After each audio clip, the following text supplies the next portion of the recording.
ದ್ವೇಷದ ರಾಜಕೀಯ ಮಾನವೀಯತೆಯ ಮುಂದೆ ನಿಲ್ಲೋದಕ್ಕೆ ಸಾಧ್ಯ ಇಲ್ಲ ಅನ್ನೋದು ದೆಹಲಿ ಬೆಂಕಿ ದುರಂತ ಘಟನೆಯ ಹೊತ್ತಿನಲ್ಲಿ ಮತ್ತೊಮ್ಮೆ ಸಾಬೀತಾಗಿದೆ. ಈಗ ಅಲ್ಲಿ ಬೆಂಕಿ ಹೊತ್ಕೊಂಡಾಗ ಜನರನ್ನ ಉಳಿಸೋದಿಕ್ಕೆ ಓಡಿ ಬಂದವರಲ್ಲಿ ಮುಸ್ಲಿಮರೇ ಹೆಚ್ಚಿದ್ರು. ಮತ್ತೆ ಅವರು ಆ ಹೊತ್ತಿನಲ್ಲಿ ಮತ್ತೆ ಏನನ್ನೂ ಯೋಚನೆ ಮಾಡ್ದೇನೆ ತಾವೇನ್ ಮಾಡೋದಿಕ್ಕೆ ಸಾಧ್ಯ ಆಯಿತು ಅದೆಲ್ಲವನ್ನ ಮಾಡಿದ್ರು.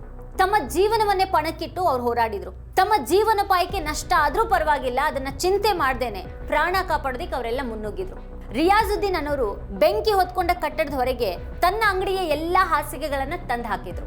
ಜನರು ಮಹಡಿಗಳಿಂದ ಕೆಳಗೆ ಹಾರಿ ಜೀವ ಉಳಿಸ್ಕೊಳ್ಳೋದಕ್ಕೆ ಅವರು ಸಹಾಯ ಮಾಡಿದ್ರು. ರಿಯಾಜುದ್ದೀನ್ 2 ಲಕ್ಷ ರೂಪಾಯಿ ಮೌಲ್ಯದ ಹಾಸಿಗೆಗಳನ್ನ ಅದಕ್ಕಾಗಿ ಬಳಸಿದ್ರು. ಅವ್ರ ಅಂಗಡಿ ಪೂರ್ತಿ ಖಾಲಿ ಆಯ್ತು.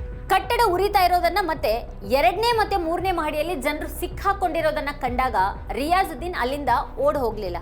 ಬದಲಾಗಿ ಸಿಕ್ಕಾಕೊಂಡಿರೋರು ಕೆಳಗೆ ಜಿಗಿಯೋದಿಕ್ಕೆ ಸಾಧ್ಯ ಆಗೋ ಹಾಗೆ ತನ್ನ ಅಂಗಡಿಯಿಂದ ಎಲ್ಲ ಹಾಸಿಗೆಗಳನ್ನ ಹೊರಗೆ ತೆಗೆದು ಹಾಕಿದ್ರು. ಇದಕ್ಕಾಗಿ ತನ್ನ ಅಂಗಡಿ ಖಾಲಿ ಆದ್ರೂ ಕೂಡ ಅವ್ರಿಗೆ ಯಾವುದೇ ದುಃಖ ಇಲ್ಲ, ಬದಲಾಗಿ ಜೀವಗಳನ್ನ ಉಳಿಸೋದಿಕ್ಕೆ ಸಹಾಯ ಮಾಡಿರುವಂತಹ ಖುಷಿ ಇದೆ. ರಿಯಾಜುದ್ದೀನ್ ಮಾತ್ರ ಅಲ್ಲದೇನೆ ಮೊಹಮ್ಮದ್ ಶೋಯಬ್, ಅಮೀರ್, ಅಫ್ಜಲ್, ವಸೀಂ ರಜಾ, ವಕಾರ್, ಮನ್ಸೂರ್ ಮತ್ತೆ ಇಜ್ರಾರ್ ಖಾನ್ ಇವರೆಲ್ಲ ಕೂಡ ಜೀವಗಳನ್ನ ಉಳಿಸೋದಿಕ್ಕೆ ಧಾವಿಸಿ ಬಂದ್ರು ಅನ್ನೋದು ಈಗ ಅಲ್ಲಿ ಚರ್ಚೆ ಆಗ್ತಿದೆ. ಪೊಲೀಸರು ನೆಲಮಾಳಿಗೆಗೆ ಪ್ರವೇಶಿಸೋದಿಕ್ಕೆ ಕಿಟಕಿಯ ಗ್ರಿಲ್ ಅನ್ನ ಕತ್ತರಿಸಿದವರು ವಸೀಂ ರಜಾ ಆಸ್ಪತ್ರೆಯೊಂದರಲ್ಲಿ ಕೆಲಸ ಮಾಡ್ತಾರೆ. ಅವರು ಸುಟ್ಟ ದೇಹಗಳನ್ನ ಹೊರಗೆ ತೆಗೆದ್ರು. ವಾಸಂ ಮತ್ತೆ ಅವರ ಸಹೋದ್ಯೋಗಿಗಳು ಕಟ್ಟಡದಿಂದ ಜನರನ್ನ ಹೊರಗಿಳಿದ್ರು. ಅದು ಮಾತ್ರ ಅಲ್ಲದೇನೆ 10 ಜನರಿಗೆ CPR ನೀಡಿ ಜೀವಗಳನ್ನ ಉಳಿಸೋದಿಕ್ಕೆ ಅವ್ರು ಪ್ರಯತ್ನ ಪಟ್ಟರು. ಬೆಂಕಿ ಹೊತ್ತಿಕೊಂಡ ಹೋಟೆಲ್ ಅವ್ರ ಮನೆ ಹಿಂದೆನೇ ಇತ್ತು. ಅಲ್ಲಿ ಓಡೋಡಿ ಹೋಗುವಷ್ಟರಲ್ಲಿ ಬೆಂಕಿಯ ಜ್ವಾಲೆಗಳು ಆ ಇಡೀ ಹೋಟೆಲ್ ಅನ್ನೇ ಆವರಿಸಿದ್ವು. ಜನರು ಸಹಾಯಕ್ಕಾಗಿ ಕಿರುಚ್ತಾ ಇದ್ರು.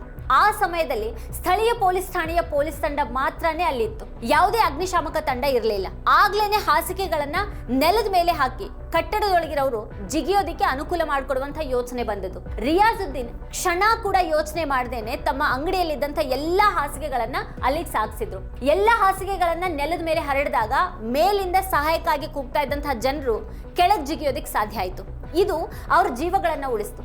ಅದಾದ ನಂತರ ಅಗ್ನಿಶಾಮಕ ದಳ ಕೂಡ ಅಲ್ಲಿಗೆ ಬಂತು. ಅದು ಮುಂದೆ ಹೋಗ್ತಾ ಇದ್ದ ಹಾಗೆ ಪೊಲೀಸರೊಂದಿಗೆ ವಸೀಂ ಮತ್ತೆ ಅವರ ಸ್ನೇಹಿತರು ಕೂಡ ಹೋದ್ರು. ಬೆಂಕಿ ನಂದಿಸಿದ ತಕ್ಷಣ ಅವರೆಲ್ಲ ಜನರನ್ನ ರಕ್ಷಿಸತೊಡಗಿದ್ರು. ಒಳಗಿನ ದೃಶ್ಯ ಭಯಾನಕವಾಗಿತ್ತು. ಹಲವರು ಇದ್ದಲ್ಲೇ ಸುಟ್ಟು ಶವ ಆಗಿ ಹೋಗಿದ್ರು. ಇವರೆಲ್ಲರೂ ಒಳಗೆ ಸಿಲುಕೊಂಡಿದ್ದಂತಹ ಕೆಲವು ವಿದೇಶಿಗರನ್ನು ಕೂಡ ಹೊರಗೆ ಕರೆತಂದ್ರು. CPR ಬಗ್ಗೆ ಗೊತ್ತಿದ್ದಂತಹ ವಸೀಂ ಅಗತ್ಯ ಇದ್ದ ಹಲವರಿಗೆ CPR ಅನ್ನ ನೀಡಿದ್ರು. ಹಾಗೇನೆ ಆಂಬ್ಯುಲೆನ್ಸ್ ಮೂಲಕ ಆಸ್ಪತ್ರೆಗೆ ಸಾಗಿಸುವಂತ ಕೆಲಸವನ್ನ ಅವರೆಲ್ಲ ಮಾಡಿದ್ರು. ಇವರೆಲ್ಲ ಬೆಂಕಿ ಹೊತ್ತಿಕೊಂಡು ಕಟ್ಟಡದೊಳಕ್ಕೆ ಹೋಗಿ ತಮ್ಮ ಜೀವವನ್ನು ಕೂಡ ಲೆಕ್ಕಿಸದೆ ಸಾಧ್ಯ ಆದಷ್ಟು ಮಟ್ಟಿಗೆ ಸಹಾಯ ಮಾಡಿದ್ರು.